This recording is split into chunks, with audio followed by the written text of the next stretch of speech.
नमस्कार, आप देख रहे हैं हमारा पॉडकास्ट सटीक सच। सटीक सच में आज बात करेंगे धर्मांतरण को लेकर। यूपी की बात करें तो यूपी में बीते कई समय से धर्मांतरण के कई मामले सामने आ रहे हैं और खास तौर से जो मुस्लिम युवा हैं वो इन मामलों में सामने आ रहे हैं, जो या तो धर्मांतरण अवैध तरीके से करवा रहे हैं या फिर इसमें कहीं ना कहीं से शामिल हैं। ये जो पूरा मामला है वो बेहद गंभीर है, क्योंकि धर्मांतरण सिर्फ धर्म परिवर्तन तक ही नहीं रुका हुआ है, बल्कि इसके जो तार हैं वो टेरर फंडिंग, आतंकवाद और हवाला जैसी चीजों से भी जुड़ा हुआ है। लेकिन वाकई में धर्मांतरण आखिर क्या है और क्या इस्लाम इसकी इजाजत देता है? तमाम इन बातों को समझने के लिए, सरल भाषा में इसे जानने के लिए आज हम इसी मुद्दे पर बात करेंगे। और हमारे साथ स्टूडियो में मौलाना अली कुमी जी भी मौजूद हैं, जो हमें बताएंगे कि आखिर क्या है धर्मांतरण और क्यों इस समय एक बड़ा मुद्दा ये बना हुआ है। नमस्कार सर, बहुत बहुत स्वागत है आपका हमारे इस पॉडकास्ट में। मौलाना जी, सबसे पहले देखिए, जो अवैध धर्मांतरण हो रहे हैं, कहा जाता है कि इस्लाम में ये कहा गया है, तो सबसे पहले तो मैं चाहूंगी कि आप ये बताएं कि क्या वाकई इस्लाम ऐसा कुछ कहता है कि इस तरीके से धर्मांतरण होना चाहिए, और वो जो 72 हूरों वाली बात होती है, कितनी सच्चाई है इसमें? देखिए, जो लोग भी ये बात करते हैं बिल्कुल गलत है। इस्लाम में कहीं पर भी, जो हमारी किताब है कुरान मजीद, उसमें कहीं पर भी ऐसा नहीं लिखा हुआ है कि आप किसी भी धर्म को अपने मज़हब पर किसी पर ला दें, यानी किसी को इस्लाम की दावत दे सकते हैं, मगर ज़बरदस्ती आप किसी को अपने मज़हब की तरफ ला नहीं सकते हैं, क्योंकि कुरान मजीद में आयत है, ला इकराफिद दीन, दीन में कोई ज़बरदस्ती नहीं है, कोई जबर नहीं है, कोई दबाव नहीं है। अगर आपको अच्छा लगता है कि इस्लाम अच्छा दीन है तो आप उसको एक्सेप्ट करें, कबूल करें। आप ज़बरदस्ती जो है इस्लाम को कबूल करवा नहीं सकते, कहीं पर भी नहीं लिखा हुआ है। जो लोग कर रहे हैं, असल बात ये ताकतें बाहर की हैं। हमारे जो इंडिया में क्योंकि गुर्बत ज़्यादा है और मुसलमानों की बहुत बड़ी आबादी जो है गुर्बत की शिकार है, तो चंद पैसों पर वो जो है ये काम कर रहे हैं कि गरीबों को लाते हैं धर्म की तरफ, ना कि उन्होंने धर्म सीखा भी नहीं है। जो ये काम कर रहे हैं असल वो धर्म से इसका कोई ताल्लुक भी नहीं है, वो आतंकवाद का मजहब लेके आए हैं। वो जो है वो गुमराह कर रहे हैं पैसे के बूते पर, गरीबों को जो है बेकार है, गरीब बच्चियों को, गरीब बच्चों को। इस्लाम से इसका कोई ताल्लुक नहीं है। इस्लाम ने मना किया है कि तुम किसी भी धर्म के हो अपनी तब लेके ना हो। अगर वो धर्म पढ़ता है, मजहब समझता है, इस्लाम समझता है, मोहब्बत से आता है तो कोई इश्काल नहीं, मगर आप जबरदस्ती किसी को धर्म पढ़ता दिखा सकते हैं, ये इस्लाम का कानून नहीं है। मौलाना जी देखिए, जब बीते कुछ मामलों पे हम नजर डालते हैं तो ज्यादातर ऐसे मामले सामने आ रहे हैं जहां पर शिक्षित जो युवा है मुस्लिम, वो ऐसा काम कर रहे हैं। चाहे हम दिल्ली विस्फोट की बात करें या फिर हाल ही में हुए राजधानी लखनऊ के केजीएमयू अस्पताल की बात करें, एक पढ़ा लिखा डॉक्टर वो लव जिहाद में शामिल है। क्या लगता है, क्या वजह है कि पढ़ा लिखा होने के बाद भी ये जो तमाम चीजें हैं उसमें लोग अभी लगे हुए हैं वो सारी चीजें करने में? क्योंकि हमारा हिंदुस्तान, भारत जो है वो दुनिया में सबसे अच्छा मुल्क है, सबसे अच्छा देश है, और यहाँ पे हर इंसान को आज़ादी है अपनी ज़िंदगी गुजारने की, और मज़हब की कोई पाबंदी नहीं है, किसी को पाबंदी नहीं है। ये मैं समझता हूँ कि पूरी दुनिया में भारत से अच्छा कोई मुल्क नहीं है, और वो आज़ादी का गलत फ़ायदा उठा रहे हैं। जो मुसलमान हैं वो आज़ादी का गलत फ़ायदा उठा रहे हैं, और इसीलिए ये चीज़ें सामने आ रही हैं, चाहे वो डॉक्टर्स हों, चाहे वो इंजीनियर्स हों, चाहे और भी लोग इस तरह के पढ़े लिखे लोग जो है इन्वॉल्व होते हैं। ये सिर्फ बाहर की ताकतें हैं, बाहर की दौलत है, बाहर का पैसा है जो ये काम करवा रहा है। क्योंकि हमारे मुल्क में गुर्बत की वजह से लोग आसानी से जो है वो धर्म परिवर्तन करने को तैयार हो जाते हैं। अगर पैसा सामने ना हो तो ऐसा काम ना हो, मगर देखा यही गया है कि चंद लोग हैं, पूरा मुल्क में ऐसा नहीं हो रहा है, ना हो पाएगा ऐसा। और हिंदुस्तान के अंदर आज़ादी की वजह से ये लोग ऐसा कर रहे हैं। बाहर से फंडिंग होती है, बाहर से पैसा आता है, और ये लोग जो है डॉक्टर हों, इंजीनियर हों या इस तरह के जैसे भी लोग हों, ये पैसे के बूते पर भोले भाले गैर मतलब मुस्लिम हिंदुओं को गुमराह करते हैं, पैसे की लालच देते हैं। बेचारे पैसे की लालच में वो मजबूर होते हैं कि धर्म बदल दें, मगर उनका दिल से धर्म नहीं बदलते, वो सिर्फ मजबूरी में धर्म को जो है बदलते हैं, और कुछ दिनों और कुछ सालों के बाद फिर वो अपने माँ बाप से शिकायत करते हैं और फिर वो अपने धर्म की तरफ चले जाते हैं। तो इस्लाम ने सख्त मना किया है। इस्लाम में का सबसे बड़ी किताब हमारे पास कुरान मजीद है। जैसे हिंदुओं के यहाँ गीता है, वैसे हमारे यहाँ किताब जो है कुरान मजीद है। हमने गीता भी देखी पढ़ी है और कुरान मजीद को भी पूरा पढ़ा है। कुरान मजीद में कहीं पर भी ये नहीं लिखा है कि आप जो है ज़बरदस्ती किसी के धर्म को छेड़े या धर्म परिवर्तन कराएं, कहीं पर नहीं लिखा है। बिल्कुल। बल्कि कुरान की आयत भी है कि ला इकराह फिद दीन, दीन में कोई जबर नहीं है, कोई ज़बरदस्ती नहीं है। अगर कोई मोहब्बत से इस्लाम कबूल करता है तो ठीक है, और नहीं करता है तो उसको अपने दीन पे रहे और आप अपने दीन पे रहिए।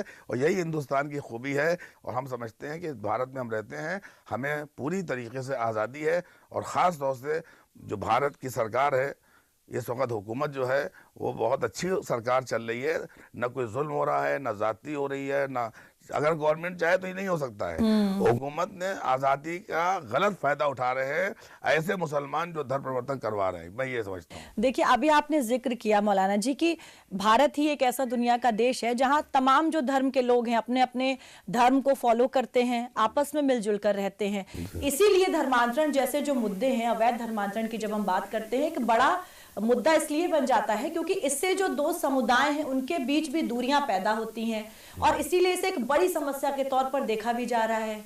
क्या लगता है आपको? ये तो हो रहा है, मगर आप ये लेके चलिए कि जो लोग करने वाले हैं, हुकूमत को चाहिए है कि उन पर सख्त कार्रवाई करे, ऐसा कानून बनाए कि अगला आदमी ये काम न करने पाए। जैसे अभी आप देखिए, आपने कहा कि अभी बम ब्लास्ट हुआ दिल्ली के अंदर, बड़े अफसोस की बात है कि वो लोग जो थे वो कोई डॉक्टर था, कोई इंजीनियर था, कोई कुछ था।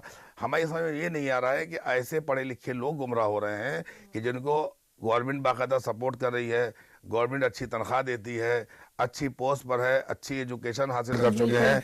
ऐसे लोग सिर्फ पैसे की ही लालच में, मैं समझता हूँ कि ऐसा काम करता है। इसमें हमारे पड़ोसी देश का ज़्यादा हाथ है, ख़ास तौर से जैसे पाकिस्तान है, जैसे बांग्लादेश है। ये सब आतंकवादी मुल्क हैं, दहशतगर्द मुल्क हैं, और ये दुनिया में हर जगह बदनाम है। इनको दुनिया में इलाउ भी नहीं है कि अपनी बात कहने का। मगर ये हमारा भारत है, गरीबी की वजह से दूसरे लोग जो आके यहाँ पर धर्म परिवर्तन करवाते हैं, मैं इसका मुखालिफ हूँ। बिल्कुल। देखिए, आपने सरकारों की बात की, सरकार काम कर रही है। कानून की अगर हम बात करें, यूपी में 2021 में ही लाया गया था धर्मांतरण को लेकर कानून, 24 में उसे संशोधित किया गया, उसे और कड़े कानून के तौर पर लाया गया। बावजूद इसके क्या आपको लगता है कि समाज के लोगों को भी आगे आना पड़ेगा, प्रशासन, पुलिस और सरकार के साथ साथ, और तभी इस तरह के जो मामले हैं कहीं ना कहीं इनका जो समाधान, और खासतौर से आप जैसे जो स्कॉलर्स हैं उन्हें आगे आना होगा, तमाम जो अलग अलग समुदाय के लोग हैं, और तभी ये चीजें जो हैं कहीं ना कहीं सही हो पाएंगी। देखिए, अल्हम्दुलिल्लाह हम जिस समाज से आते हैं, शिया कम्युनिटी से, हमारे यहाँ तो तकरीबन हम लोग 7 करोड़ हिंदुस्तान में पाए जाते हैं। आप पूरे भारत के अंदर कहीं पर भी एक भी ऐसा वाक़या आप दिखा नहीं सकते हैं, मैं चैलेंज से कहता हूँ।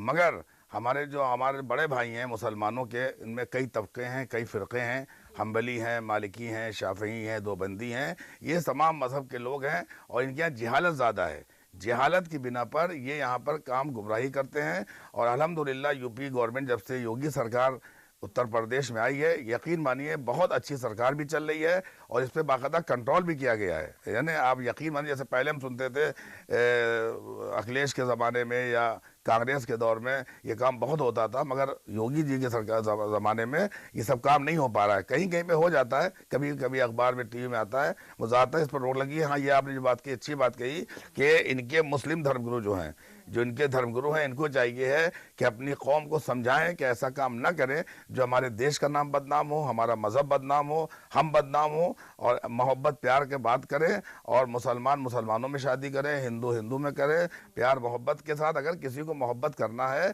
तो मोहब्बत में कोई गुनाह नहीं है, मोहब्बत की बात करें, गुनाह नहीं है। मगर शादी करने के बाद जुल्म करना, अत्याचार करना, उसका छोड़ देना, ये बहुत बड़ा गुनाह है। ये इसको तो इस्लाम माफ़ नहीं करेगा। अगर आप किसी हिंदू बच्चे से शादी कर भी रहे हो तो उसका एहतराम करो, उसकी इज्जत करो, उसको सही तरीके से एहतराम करो, पूरे कम्युनिटी और उनके ख़ानदान के लोग उसका एहतराम करें, तो कोई बुरी बात नहीं है। और उसको सिर्फ अपने मज़हब में ले आओ, जुल्म करो, ज़्यादती करो, ये इस्लाम कभी बर्दाश्त न किया है और ना करेगा। अब मैं आपको तारीख बताऊं इस्लाम की। इस्लाम की तारीख यह है कि हमारे जो प्रॉफिट मोहम्मद थे, उन्होंने 40 साल जो है मक्के में रहे, खामोशी से रहे। उस वक़्त पूरी दुनिया में बुत परस्ती थी, सब काफिर थे, ये सच्चाई है। पूरी दुनिया में लोग काफिर थे, इस्लाम नाम की कोई चीज़ नहीं थी। इस्लाम को ना कोई जानता था, ना पहचानता था, न इस्लाम धर्म आया था, न इस्लाम से कोई ताल्लुक़ था। मोहम्मद साहब ने पहले अपने इखलाक से, अपने अमल से लोगों को बताया कि देखो भाई, ये अल्लाह का दीन है, इसको मानो, इसको कबूल करो। जब लोगों ने मोहब्बत से दीन को माना, जब जाके आपको पूरी दुनिया में मुसलमान मिले।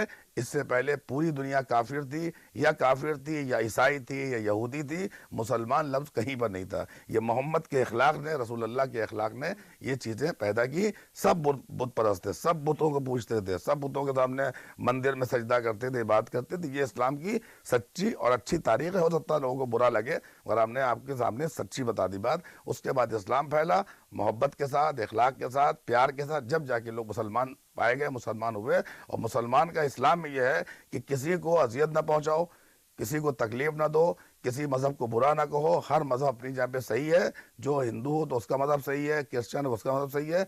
मज़हब के बारे में कुछ ना बोलो, अपने मज़हब की बात करो, अपने दीन की बात करो। दीन इस्लाम जो है वो इख्तिलाफ नहीं सिखाता है, मोहब्बत सिखाता है। और लफ्ज़ जिहाद का मतलब भी यही है।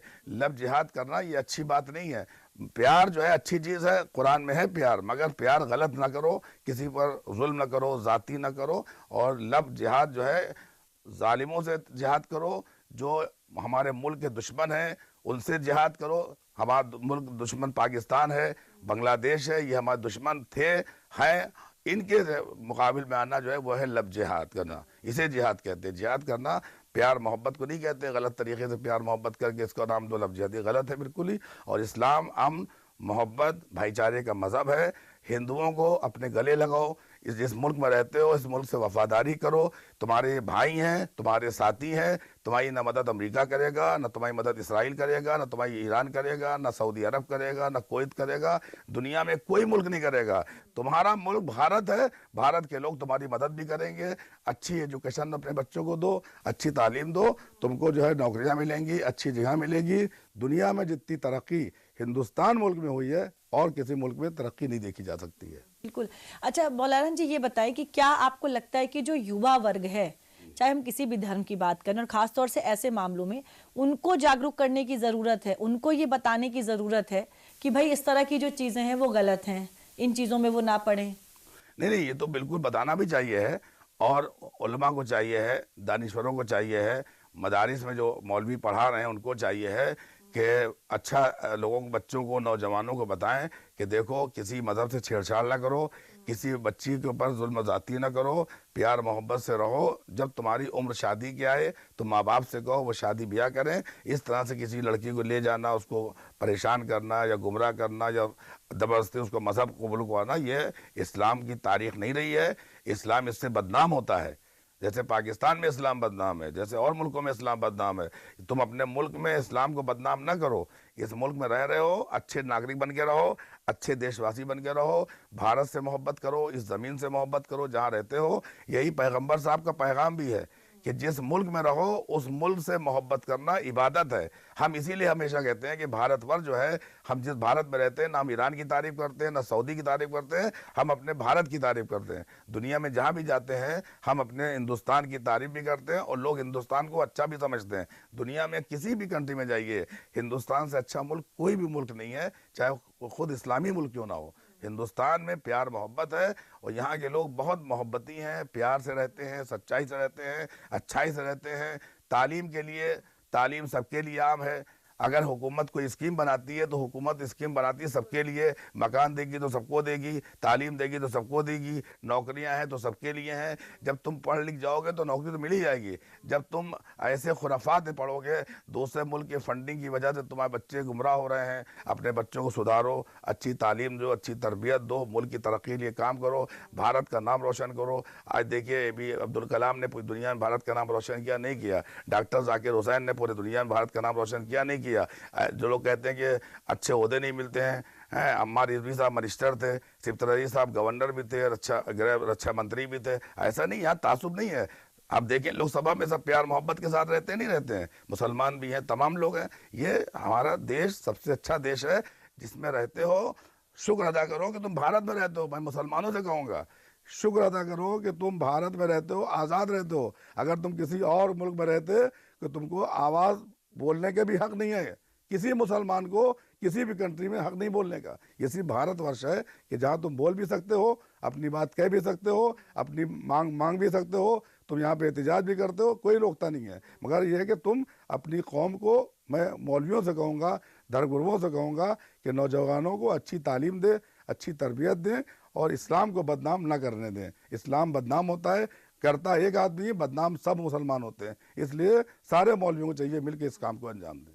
बिल्कुल, देखिए अभी जो हालिया धर्मांतरण के कई मामले सामने आए हैं, चाहे हम छांगुर बाबा वाला जो केस था उसकी बात कर लें, या कई ऐसे मामले वहां पर टेरर फंडिंग और आतंकवाद जैसी चीजों से, हवाला जैसी चीजों से जुड़े हुए मामले पाए गए। क्या लगता है आपको, किस लेवल पे कमी रह जाती है? क्या किस तरह की जो ब्रेन वॉशिंग है क्या की जाती है कि इस तरीके के काम करने लग जाते हैं जो तमाम लोग हैं, युवाओं की खासतौर से जब हम बात करें तो? देखिए, ये तो हम पहले भी कई मरता कह चुके हैं, और भी मीडिया में, बहुत से मीडिया में, कि फंडिंग तो ये तय है कि अगर ना हो तो ये काम ना हो। पहली बात तो फंडिंग पर रोक लगना चाहिए। हुकूमत को चाहिए, सख्त होना चाहिए है कि फंडिंग बाहर से इस तरह की चीज़ें ना होना चाहिए। वैसे तो खैर बहुत से अच्छाइयाँ हो गई हैं, अब आसानी से पैसा नहीं भेज सकते हैं। अब बाहर मुल्कों से आसानी से, मैं अभी मस्कत में था और दुबई में था और बहरीन में था, तो मैं $100 ले गया कि मैं किसी को मुझे देना था, तो वो मुझसे उसने आधार कार्ड और पता नहीं क्या क्या चीज़ें मांग ली। यानी अब $100 भी आप अगर चाहें इंडिया में भेजना तो बहुत प्रॉब्लम है, नहीं आ सकती है। मगर ये लोग हवाला का मतलब ये होता है कि जो बड़े बड़े बिजनेसमैन, बड़े बड़े ताजिर, जो बड़े बड़े कारोबार कर रहे हैं इंडिया के अंदर बाहर मुल्कों से, तो वो हवाले का मतलब ये होता है कि वो पैसा वहाँ दे देते हैं, वो पैसा यहाँ मिल जाता है। ऐसे तो पैसा आ सकता है, मगर आप चाहें बैंक के थ्रू आ जाए, अब वो नहीं हो पाएगा। सरकार बहुत सख्त हो गई है, भारत सरकार, और भारत सरकार ने बहुत पाबंदियां लगाई भी हैं। पाबंदी लग जाएगी तो खुद ब खुद भारत के अंदर गलत काम रुक जाएंगे अपने आप ही। बिल्कुल। और दूसरी बड़ी बात कि जिस तरीके से धर्मांतरण को लेकर जब हम यूपी की बात करते हैं, बड़े स्तर पर कार्रवाई की जा रही है, क्या एक मैसेज भी दिया जा रहा है उन तमाम लोगों को, एक नजीर के तौर पर इसे पेश किया जा रहा है कि भाई इस तरह के मामलों में जो लोग भी जुड़े होंगे उनके खिलाफ सख्त से सख्त जो कार्रवाई है वो की जाएगी? देखिए, कार्रवाई तो होना ही चाहिए। जब कार्रवाई होगी जब ये काम रुक पाएगा। बता दें आपको, कार्रवाई हुकूमत, देखिए हम आपको साफ बता दें कि योगी सरकार हो या मोदी सरकार, वो किसी की मुखालिफ नहीं है। न वो हिंदुओं की मुखालिफ है, न मुसलमानों की मुखालिफ है, न सिखों की मुखालिफ है, किसी धर्म की मुखालिफ नहीं है। वो जो है गलत काम के मुखालिफ है। गलत काम मुल्ला करेगा तो उसके खिलाफ भी काम होगा, उसके खिलाफ पंडित करेगा तो उसके खिलाफ भी काम होगा। आप देखिए, बाबा राम रहीम जेल में है नहीं है, आसाराम बापू जेल में है नहीं है, तो ये कहना कि इसे मुसलमान, ये तो गलत है। वो भी गलत करेगा, उसके खिलाफ ये सरकार, हमारी उत्तर प्रदेश की सरकार हो या सेंट्रल गवर्नमेंट हो, वो तो करेगी। अब खुद हमें सही होना चाहिए, मौलवियों को चाहिए कि अपनी नौजवानों को सही तालीम और तरबियत दें कि मुल्क के अंदर कोई गलत काम ना करने पाए। गलत काम खत्म हो जाएंगे तो खुद ब खुद जो है अच्छा, हमारा देश भी तरक्की करेगा, मुल्क भी तरक्की करेगा और सबको तरक्की करने का बिल्कुल। मौका देखिए मौलाना जी, ये बात आपने बिल्कुल सही कही कि इसमें बहुत सी सियासत भी होती है। खासतौर से जो विपक्ष है, धर्मांतरण के जब मामले सामने आते हैं तो उसमें सियासत करता हुआ नजर आता है। लेकिन अब क्या वो वक्त आ गया है कि विपक्ष को भी ये समझना पड़ेगा कि ऐसे मामलों में आप सियासत नहीं कर सकते, और लोग जो हैं वो धर्म और जाति से ऊपर उठ चुके हैं। लोगों को विकास चाहिए, शिक्षा चाहिए, एक ऐसा देश चाहिए जहां पर सबका विकास हो सके। अब इस बात को लोग समझ चुके हैं, और विपक्ष जो ये सियासत कर रहा है, ये तमाम चीजें अब वो नहीं कर पाएगा। लोग भी समझ चुके हैं, समझदार हो चुके हैं। देखिए, अब तो तकरीबन जो है विपक्ष जो है वो चला गया है कोमा में। विपक्ष की कोई वैल्यू रही नहीं है, क्योंकि विपक्षी के लोग ज़्यादातर करप्ट हैं और उन्हीं ने ज़्यादा काम खराब किए हैं। चाहे वो समाजवादी का दौर हो, ज़्यादातर जो है मुसलमानों को मौका दिया, उन्होंने मतलब गंदगी पैदा की, गलत काम करवाए, गलत काम किए। आज देखिए जेल के अंदर जो है ज़्यादातर जो है विपक्षी के लोग सड़ रहे हैं और सड़ते रहेंगे। विपक्ष ही अगर सही हो जाए तो खुद ब खुद बुराइयां खत्म हो जाएंगी। विपक्ष को समझना चाहिए है कि अगर योगी या मोदी सरकार अच्छी ना होती तो बार बार आवाम उनको न चुनती। चुनने का मतलब ये है कि वो अच्छा काम कर रहे हैं, मानो इसको। तुमने जो है गलत काम किए हैं, उसकी सफाई हो रही है। चाहे वो किसी भी सरकार, ये दोनों सरकारों ने उस जमाने में मुसलमानों को पर इतना छूट दे रखी थी कि इतने गलत काम कर रहे थे, क्योंकि गलत काम करने के आदी थे। अब जब सरकार ने टाइट किया, उन पर जो है मतलब एक डंडा चलाया, तो अब ये जो है उचक रहे हैं, जबकि ये गलत है। हुकूमत का साथ देना चाहिए, जो सरकार चल रही है। विपक्ष को भी चाहिए कि मिलजुल के सरकार का साथ दें। जब सरकार का साथ देंगे तो खुद ब खुद जो है बुराइयां खत्म होंगी, गंदगियां खत्म होंगी, और जब देश से गंदगियां और बुराइयां खत्म हो जाएंगी तो देश जो है तरक्की करेगा। अल्हम्दुलिल्लाह हमारा देश जो है तरक्की कर रहा है और तरक्की के राह में सबसे आगे है, और लोग इस मुल्क की बहुत तारीफ करते हैं। ये बिल्कुल सच्चाई है, चाहे वो योगी सरकार हो या मोदी सरकार हो, सब उसको अच्छा कहते हैं। तमाम जो राज्यों में चुनाव हुए और जब समीकरण देखते हैं तो जाति और धर्म से ऊपर उठकर लोगों ने वोट भी डाले हैं। अब वो वक्त भी आ गया है कि क्या जब लोगों को ये समझना होगा कि विपक्ष की सियासत में नहीं फंसना है, हमें वो वोट बैंक वाली राजनीति में हमें नहीं फंसना है, हमें अपना आगे हम कैसे बढ़ सकते हैं, शिक्षित हो सकते हैं, रोजगार हमें मिल सकता है, इन तमाम चीजों पर अगर फोकस होगा तो कहीं ना कहीं इस तरीके के जो अवैध धर्मांतरण के मामले हैं वो कम होंगे। देखिए वैसे तो बहुत कम हो गए हैं, हकीकत देखा जाए जो पहले माहौल था अब तो वो माहौल नहीं है। लोग जो है गलत काम करते बहुत डरते हैं, खास तौर से योगी सरकार में उत्तर प्रदेश के अंदर हर आदमी डरता है गलत काम करने के लिए। ये बहुत अच्छा हुआ है। देखिए योगी साहब कोई गलत काम मतलब किसी को ऐसा नहीं है कि मतलब है कि गलत का साथ देंगे। गलत उनका अगर अपना होगा हद, ये अगर उनका मंत्री भी गलत है, अगर एमएलए भी गलत है तो उसको भी सजा मिलती है। ऐसा नहीं है ये भारत उत्तर प्रदेश है। तो मुसलमानों को तो सोचना चाहिए है कि तुम जिस सरकार में रह रहे हो तुम किसी विपक्ष के साथ न दो, क्योंकि वो तुम्हें गुमराह करेंगे और बाद में फिर तुम्हारे साथ जो है सौदेला सुलूक किया जाएगा। ऐसे मामले सामने आते हैं तो कहीं ना कहीं हिंदुस्तान की भी जो छवि है वो दुनिया के सामने खराब होती है, जो गलत मैसेज है वो जाता है बाहर। क्या इसलिए भी जरूरी है कि ऐसे मामलों को लेकर सख्त से सख्त जो कार्रवाई है वो की जानी चाहिए? नहीं, कार्रवाई तो सख्त होना ही चाहिए। कार्रवाई अगर सख्त नहीं होगी तो हमारा भारत का नाम बदनाम होता है। करता तो एक आदमी, पूरा भारत बदनाम। इस वक्त सबसे ज्यादा आबादी जो मुसलमानों की, पूरी दुनिया की आबादी एक तरफ और हिंदुस्तान में मुसलमानों की आबादी एक तरफ। तो अगर एक मुसलमान करता है तो सारे मुसलमान बदनाम होते हैं, एक भारतीय करता है तो सारा भारत बदनाम होता है। इसलिए सख्त कानून बनना चाहिए और कानून बने हैं। और मैं फिर ये कहता हूँ कि योगी राज में कोई गलत काम नहीं कर सकता है और न कर पाएगा। अगर करेगा तो उसको सजा भी वैसी मिलेगी ताकि उसको मालूम हो कि हमने गलत काम किया है। मौलाना कुंभी जी, देखिए हमने शुरुआत में ही बात करी कि इस्लाम क्या कहता है धर्मांतरण को लेकर, तो सबसे जरूरी तो है कि लोगों को ये समझना, खासतौर से जो मुस्लिम युवा हैं, कि इस्लाम ऐसी कोई बात कहता ही नहीं है। इस तरह के अवैध धर्मांतरण की जो इजाजत है वो इस्लाम भी नहीं देता। लेकिन दूसरी बड़ी बात, क्या आपको लगता है कि ग्राउंड लेवल पर, ग्राउंड रूट लेवल पर जो तमाम चीजें हैं वो होनी चाहिए और तभी कहीं ना कहीं इन चीजों में इस तरह के जो मामले सामने आते हैं वो आने बंद हो जाएंगे, जब ग्राउंड लेवल पे सारी जो कार्रवाई है वो की जाएगी? देखिए उसमें तो ये है कि हुकूमत को चाहिए है, योगी सरकार को चाहिए है कि जो इसमें स्थानीय लोग भी शामिल होंगे, क्योंकि हाँ, पहले वही जो सारी जानकारी है वो देते हैं, उनके तक जानकारी पहुंचती है। पहले यह है कि हुकूमत को चाहिए है, सरकार को चाहिए है कि सारे धर्म के धर्मगुरुओं को बुला के एक मीटिंग करें और उनको समझाएं। एक धर्मगुरु के पीछे लाखों की तादाद में लोग रहते हैं, हर धर्मगुरु के पीछे। तो अगर ऐसी मीटिंगें की जाएं, ऐसे प्रोग्राम किए जाएं, हुकूमत करे और समझाए बुझाए, जैसे भी आप मुझसे बात कर रही हैं, मैं आपको बता रहा हूं, ये सारी दुनिया देख रही है आपके चैनल के जरिए से।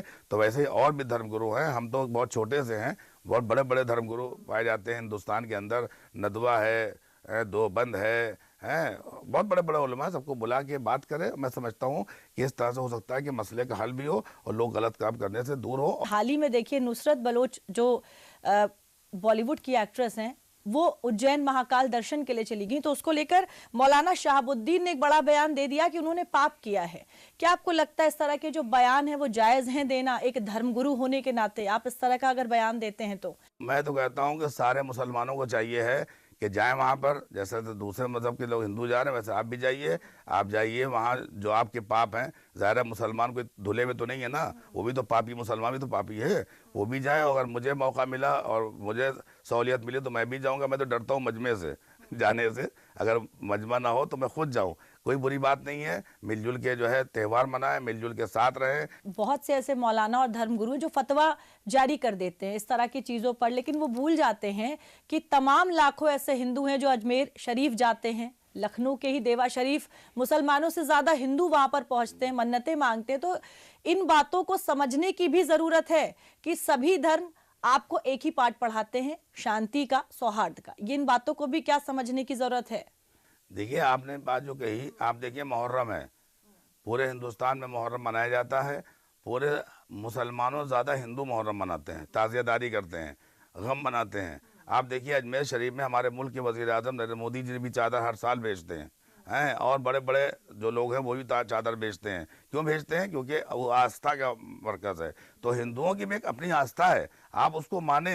हिंदुओं का धर्म भी बहुत अच्छा है, खुद हिंदू मजहब भी बहुत अच्छा है, हिंदू कम्युनिटी भी अच्छी है, प्यार मोहब्बत से लोग मिलती है। तो ये जो फतवे देते हैं असली ये इस लायक ही नहीं है। ये मौलवी जिनका आपने नाम लिया, ये तो बिल्कुल सड़क छाप मौलवी हैं।